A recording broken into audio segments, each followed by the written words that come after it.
สบายดีทุกคนวันนี้กะมาเลาะลินเนาะทุกคนลองเดาเบิ่งว่าตอนนี้ยูใส่ยูบอนที่งามหลายเนาะ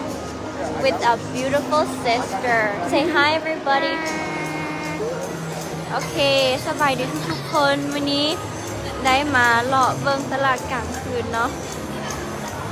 not really sure โอเควันนี้เนาะนี่เลยงามหลายอันนี้เป็นดอกแท้ๆนี่เลยทุกคนอันนี้ดอก this one is real right And that one. and this one is real too อันนี้ก็เป็นของแท้เนาะทุกคนนี่เด้อต้นคริสต์มาส yeah so pretty เข้ามาเบิ่งทางนี้กันเนาะอันนี้ฮันจะเป็นดอกไม้แท้หมดเลยทุกคนปากกับบุหัวเขาเจ้าบุหัวเขาจะปลูกแนวใดอันนี้เขาจะปลูกแนวใดคือเป็นแบบนี้ได้แม่นะเขาจะปลูกแนวใดปกติมันจะเป็นต้นสูงๆใหญ่ๆมันไม่หรอเขาจะเสียวมาจะเปลี่ยนทุกซีซั่นสมมติว่าคริสต์มาสแล้วแล้วเขาจะเปลี่ยนเป็นธีมอื่นโอ้แม่ว่าอันนี้เขาจะปลูกแท้ๆเลยเด้อทุกคนอันนี้สำหรับงานคริสต์มาสเนาะอุ้ยแอน้อย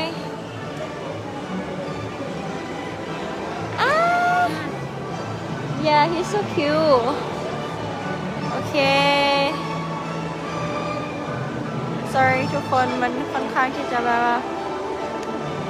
โอเคนี้เนาะก็จะเป็นหน่วยไข่อันนี้เนาะเดี๋ยวตอนนี้มันป่ากำลังปรับให้มันนั่นให้มันบ่ต้อง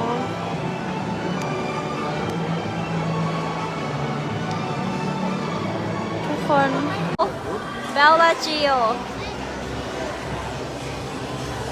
เป็นแบบนี้ทุกคนมันงามมันงามหลายเนาะมันจะมีแบบน้ำอยู่ทางกลางแล้วมันก็จะมีผู้พิทักษ์2 คนอยู่นี่อันนี้จะเป็นงานนี่ก็จะเป็นงามๆเนาะเป็นไข่แบบนี้เลย I don't. The wind what? The Oh wind. right here is the water show. Can I hold the camera? Yeah. ปลา Okay. เกี่ยนโตไทย Okay. ปลามาแล้ว Right here is the water show, everybody. ว้าว ทุกคนอยู่นี่มันจะเป็น water show เด้อ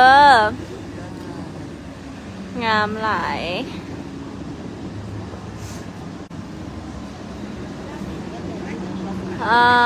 So proud of you sis, hope everything going well and the competition will be good for you all. The competition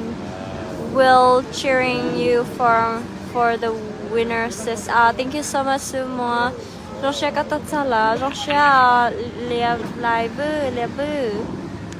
Nhớ trong diễn ha, từ nên ở nhớ trong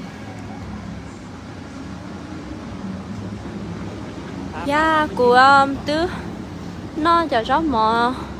เหลือเทียท่าอยู่นี่เลยว่ะคนหลายๆอยู่นี่เลยเนาะโอเคทุกคนป้าต้องได้ไปแล้วเด้อป้าจะได้ไปแล้วลามีแต่ว่าเดี๋ยวมื้อหน้าจะมาอัปเดตกันไม่ตึมเนาะจะได้ถ่ายรูปเดี๋ยวเรา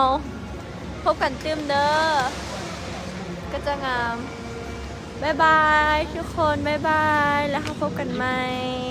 ขอบใจที่เข้ามาเบิ้งไลฟ์เด้ออวยพรให้ทุกคนโชคดีปีใหม่มีแต่สุขภาพแข็งแรงเด้อบ๊ายบายเด้อ